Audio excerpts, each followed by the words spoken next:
Today, we are going to dive down memory lane. And I'm going to tell you about a time when I got a DUI due to financial trauma. Let's get it. What's up, everybody? Welcome back to another episode of Financial Freedom Fast Lane. And remember, the quicker you get to your dream life, the longer you get to live it. And I'm your host, George Acheampong. So, man, if you are an OG listener of my podcast or just content in general, I originally talked about this story. I want to say it was like 2017, maybe 2017, 2016, on like my OG podcast, the Legacy and Lifestyle Show, taking it all the way back. But I thought it would be a good time to bring it back. I got a good buddy of mine, Rakim Sabri, who is really focused on the topic of financial trauma. And it made me think about how financial trauma led to me getting a DUI. Now, this is over a decade ago. I'm 30. Well, this is probably 2011. Very, very beginning of my financial services career. But yeah, I got a DUI and it was all rooted in financial trauma. Obviously, I didn't realize that in the moment, but in being able to zoom out and have the proper context, I realized that that's what it was rooted in. So let me tell you what happened. So basically, this was the start of my financial services career, and I was in what you call an eat what you kill environment, a sales environment, right? It's like the only way I made money is if I closed a deal, if I got a new client and I got all the paperwork signed, got everything submitted, and then eventually I was able to get paid on it, right? And so anybody that knows anything about sales culture or just sales.net, like you're really, really excited, when you get a deal, right? Because like that's the only way you get compensated. And so I had been with this company for, let's call it, I don't know, a few months at this point, not too much longer. But I started to make some money, right? So I had a slow start like everybody would expect. But I started to make some money. And I remember like it was yesterday, I had got an $18,000 check. Now, mind you, this is 23-year-old George. 23-year-old George. And $18,000 was a lot of money. I mean, I would happily take an $18,000 check today, right? And who they banked with at the time, I had to actually cash my check and then go deposit it in my bank, right? Because I didn't have a strong deposit history or relationship with the bank where the checks were issued. Like they made me cash the check and then actually deposit it, because it was a pretty decent sized check for my account health at that time because I was new in my career. And so anyway, so long story short, I cashed the check. And so there were several instances where I had, a decent amount of cash, $5,000, $7,000, $8,000, $18,000, whatever the case may be. So, after going through the trauma of not having money, trying to play catch up from, waiting to get paid, sometimes, several weeks, when you get this money, especially as a 23-year-old, even with me being in the financial services industry, it was a cause to celebrate. It was a cause that you kind of felt like you were the man, right? You closed this deal, you got this cash. And as a result, your energy was indicative of that, right? So I'm going to tell you about some very specific instances that really, really vulnerably inviting you into my reality that led to me ultimately getting a DUI, which honestly was probably one of the best things that could have happened to me at that point in my career for it to happen so early. And I'll bring it all home. So the first instance was, so I was very newly removed from college. And so I went to the University of North Carolina at Greensboro, shout out to UNCG. And because of that, I still have friends that were, in their last year. So I would kind of go back from time to time just to hang out with my friends. I was 23 years old. And I had some good friends that were still in the city. So we would hang out from time to time. So I remember going back one week and I think we went out to this particular nightclub. And I had my license I'd had for a very long time at this point. It was almost time for me to renew. And I had it in this wallet. And so the license had became so brittle that the license really had cracked in my wallet. But you know how aggravating it is going to the DMV. So I never went to the DMV. And I ultimately just had a crack license in my wallet. It was still active, still a good license, but it was just cracked, right? And so we went to this nightclub. I had a drink or two. I wasn't like drunk or truly intoxicated, but I did have alcohol in my system. And we're getting ready to leave. And I think I did valet or something, or somebody else drove my car to the club, whatever the situation might have been. More of the story is my lights that were automatic were turned off, and I didn't realize it because I never touched the lights because they're automatic. So we're leaving the nightclub, and then ultimately we get pulled over because I'm driving with no lights on and I don't realize it. So it's me, my line brother, and like 3 other people we had in the car. So we get pulled over, and everybody's kind of nervous because they know we just left the club and they know we were just drinking. And as a black man in America, you're almost always nervous when you get pulled over by the cops, right? So a cop comes up to the car. He actually has somebody that he's training with him. And he basically just asked me, the standard questions. He's like, hey, do you know your lights were off? It's like, hey, actually, officer, I did know my lights were off. License registration. I explain why my license is cracked, getting the registration. And he asked me the question. He said, have you been drinking tonight? I said, actually, officer, yeah, I have had a drink or two, but I'm not intoxicated. I was like, you pulled me over because my lights were off. The reason why my lights were off is because somebody else drove my car and they forgot to turn them on. But if my memory serves me correctly, I wasn't swerving. I wasn't driving negligently. I just had my lights off. Is that a fair assessment? He agreed. And then ultimately that led to me not getting tested, which was crazy.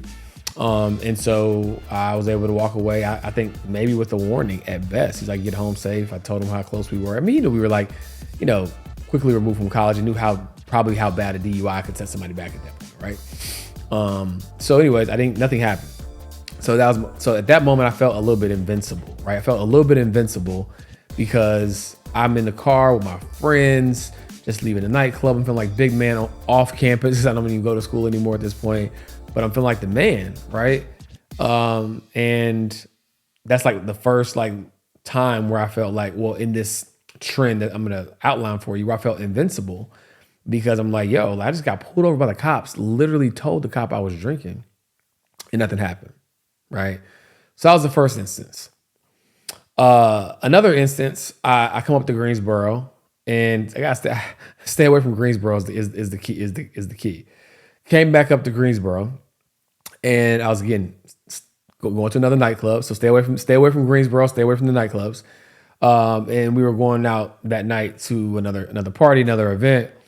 And on this particular night, I had just driven up and I don't even think I had any alcohol at this point, right? I was made the hour and 15 minute drive up, and I just needed to really just use the bathroom, right? But based upon where I was at, I was like, yo, we've all been there, especially if you're a man. Like there's a parking deck nearby. I was like, I'm gonna just go knock this out real quick because by the time I gotta wait to figure out where we're going inside of, it's like 10:30 at 11 o'clock at night.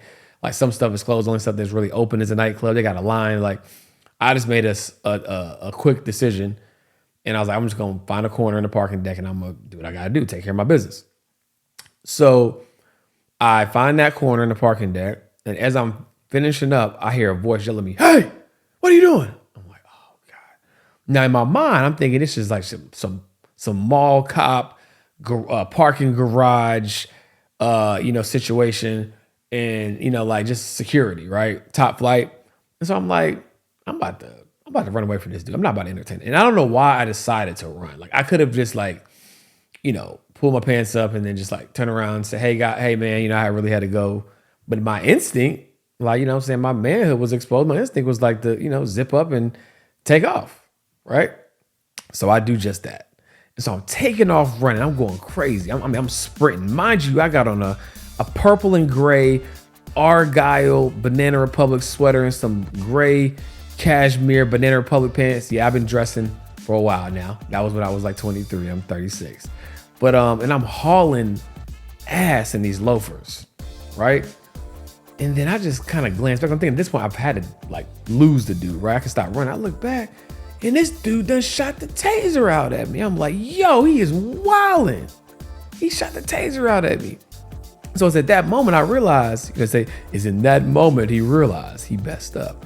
So I'm like, security guard in a parking garage, she ain't gonna have no taser. I'm like, oh shit, did I just run away from a cop? And as I'm deducing this as I'm running, because I see the taser thing, he shot it out. He didn't hit me because I was running that fast. And then I go over like another block or two, maybe. Next thing I know, it's cops on segways and lights. In my mind, it was a helicopter. There was all sorts of stuff happening. Probably wasn't a helicopter, but it was definitely cop cars and segways and all sorts of stuff. And the officer's like, yo, get on the ground. Stop running, stop running. And then in true George fashion, I was like, yo, bro, I'm gonna stop running. But I ain't gonna get on the ground though. I was like, yo, I got on cashmere Banana Republic pants, my guy. Like, I am not a threat to society, right? And so I end up like, I think sitting on the curb or something. But I wasn't about to lay down on the ground, right? And then they're like, why were you running? Like, you got drugs on you or something? I was like, nah, bro, I ain't got nothing on me, bro. It was a reaction. My manhood was exposed, and then, you know what I'm saying? I just took off. And at this point, they're kind of laughing, for real, right? Anyways, they end up booking me. I go to this little holding cell situation. But like 30, 40 minutes later, once they realized, yo, he really didn't have that on him, they searched me. And I told them what happened. Like, it was very logical. It's like, what would you do? You know, you're in the corner, you're using the bathroom, you think a security guard, you don't think it's a cop, you just start running. I can see I didn't have a record or anything like that. So it was, all right, bet. So they let me go. And then at this point, I'm really feeling invincible. Because mind you, weeks, I can't remember the exact timeline. Maybe it was weeks prior or a month earlier, whatever it was, I had got pulled over with a broken license. Nothing happened. I got arrested, right? And was in a holding cell for maybe 30, 40 minutes. Left. My crew was trying to figure out what to do. They don't know how they're going to get me out. They don't know what's going on. Next thing you know, I storm in the club like, I'm fresh out. I'm out, baby. They can't hold me down. You know what I'm saying? I ain't say I was outside because that's like a new terminology, but like I'm fresh out. You would have thought I was in the pen for 10 years. I was in there for like 10 to 30 minutes or something, right? But got out and went straight to the club. Like, you know what I'm saying? Like, again, feeling extra invincible. I'm like, yo, like, I cannot be stopped, right? And the whole while, because I'm starting to get a little bit of traction in my financial services career, I'm also associating this invincibility that I'm feeling with the money that I'm making, right? Subconsciously. I didn't know that in the moment. So I'm just like, I can't be stopped. So my behavior starts to match that of someone who feels like they can't be stopped. So when you see celebrities and you're like wondering why they do stupid stuff, and I'm not saying I was anything close to a celebrity, or I'm not saying that now. What I'm saying is there's this moral hazard of having money to the point where you think that you can get out of anything. And I was young.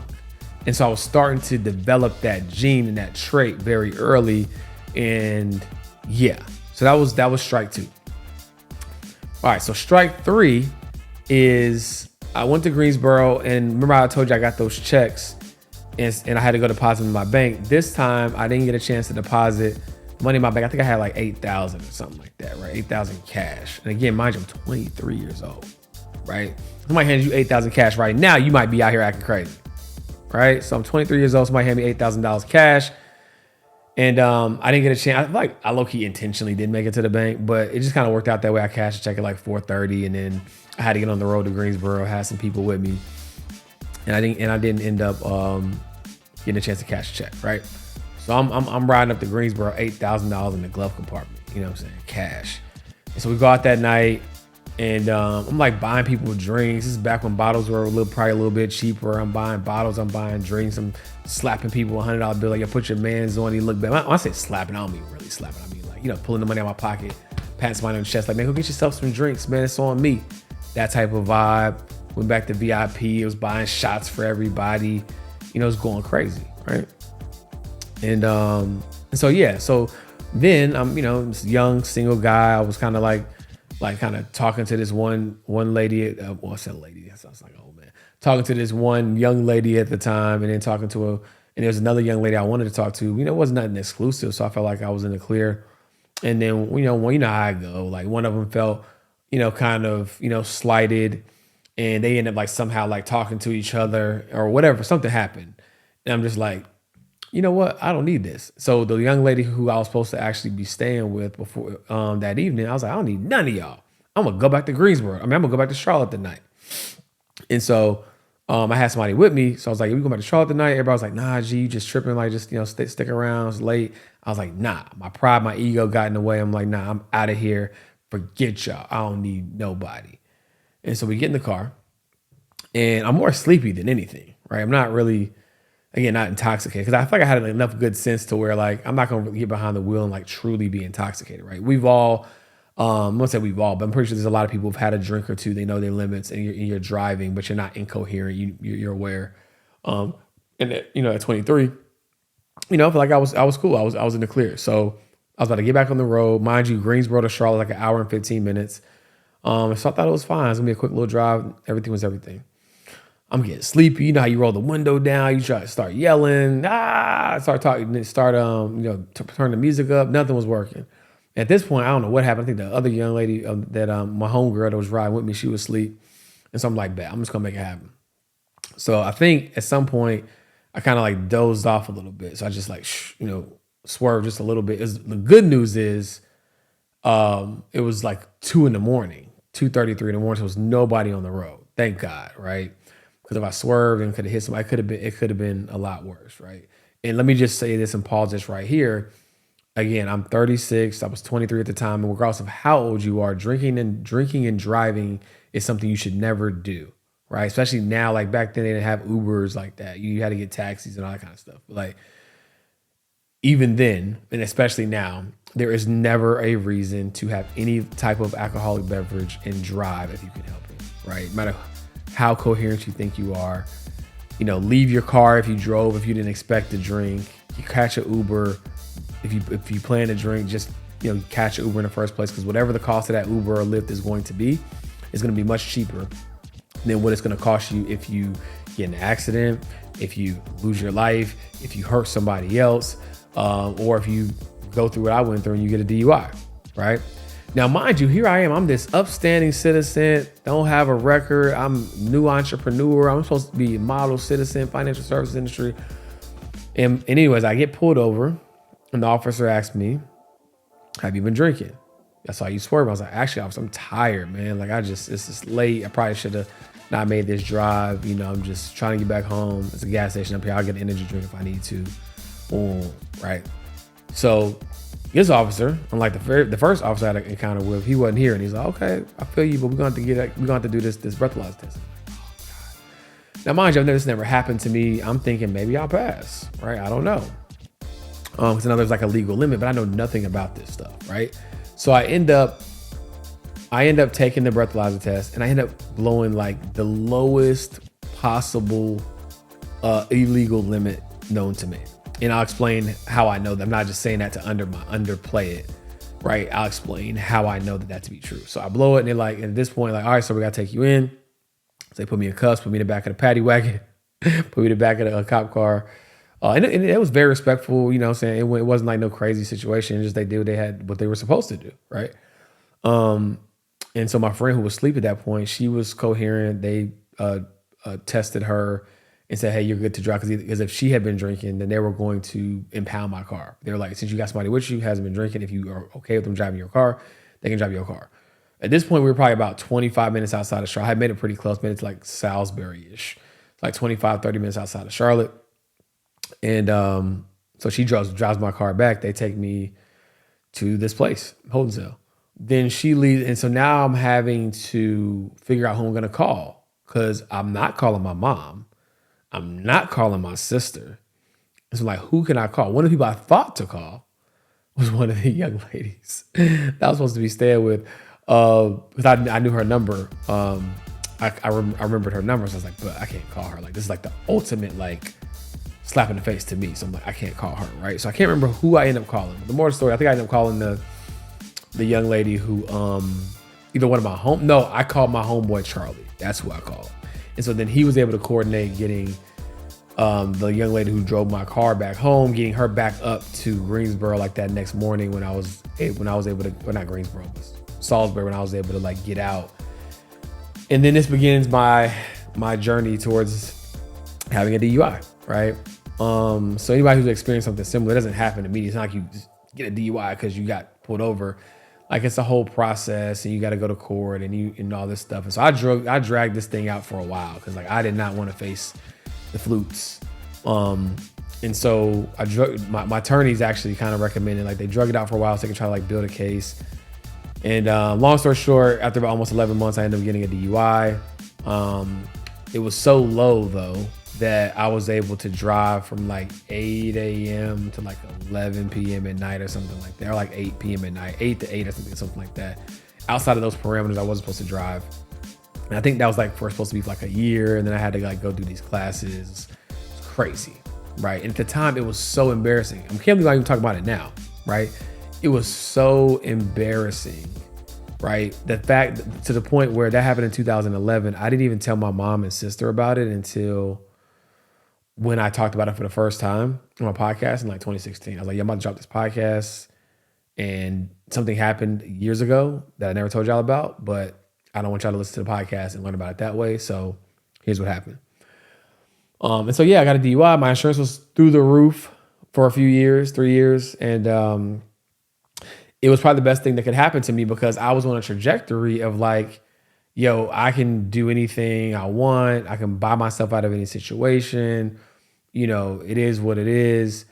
And the financial trauma of not experiencing success at a certain level or not having access to that amount of money when I was, younger or before, earlier on in my life, it caused me to take on behaviors and an identity that did not align with the man that I wanted to be. And so while that was an extremely unfortunate circumstance at the time, it felt like so embarrassing, the worst thing that could ever happen to me. I think that it was one of the best things that could happen to me because Lord only knows, like if I would have kept going down that road, what that would have looked like. Right? I think that happens to other people all the time. Like I said, celebrities, they make all this money and then they think they can do what they want to do and they get off, and nothing happens and they keep doing it. And the next thing you know, right, like something really unfortunate happens, whatever that might be. They lose their John Morant, right? Like people always look at financial, like there's so many layers of financial trauma. And matter of fact, I'll do a part 2 on this, but like there's so many layers of it. And so sometimes we think financial trauma is just rooted in like not having enough money, right? Or a scarcity mindset or whatever it is. But financial trauma can look like a lot of different things. Financial trauma can look like having a lot of money and being so afraid of going back to being broke that you don't enjoy the money that you have. So I realized in hindsight that my behavior and my actions were rooted in a version of financial trauma, right? So the reason why I wanted to share this transparent and vulnerable story with you guys is because I really want you guys to have self-awareness and reflect on your relationship with money and ask yourself the things that I do, the things that I think, right? Is it rooted in something bigger? And if so, how can I have enough awareness, visibility, I won't say control, but enough self-awareness about myself so that I can put guardrails in place to not find myself in compromising situations, right? It doesn't even have to be anything as dramatic as mine. It could just be like, man, like I'm not enjoying the fruits of my labor, or I've developed a scarcity mindset or whatever it might be as it relates to money, right? Money is, regardless of how we slice it, it plays a very vital role in our life. It determines the quality of food that you can get access to, the quality of housing that you can get access to, the quality of experiences you can get access to, the quality of clothes, the quality of everything, a lot of stuff, right? There's plenty of things that money can't buy, but to say it's not important, it doesn't play a large role in our lives would be both negligent and incorrect. So it's not to minimize the impact or the influence or the importance of money. It's to understand who we are as individuals and how money will amplify that, right? And so once we can know who we are, and once we can understand the traumas maybe that we have unhealed, which is a part of who you are, it can help you safeguard yourself, go through a process of healing so that you can ultimately not find yourself in situations that you don't want to find yourself in. So I know that this was a different episode than you would have expected. I have no idea how Don's going to clip this up, but whatever it is, it'll probably get a lot of traction because like that is just the reality of the situation. If I can find some old images, which I don't know if I don't think I had the foresight in 2011, 2012 to like try to remember this terrible and negative experience. But if I can find something, I'll share that. But yeah, maybe I know what I can find. I can find that Argyle sweater that I was wearing the day that I that I got booked for running away from the cops. But man, this has been a therapeutic and refreshing episode. I probably will do a part 2 on financial trauma, but let me know what you think about this episode. It was not as many tactical lessons as I usually share, but hopefully it was still beneficial, right? And always remember, financial freedom is for sale if you're willing to pay the price.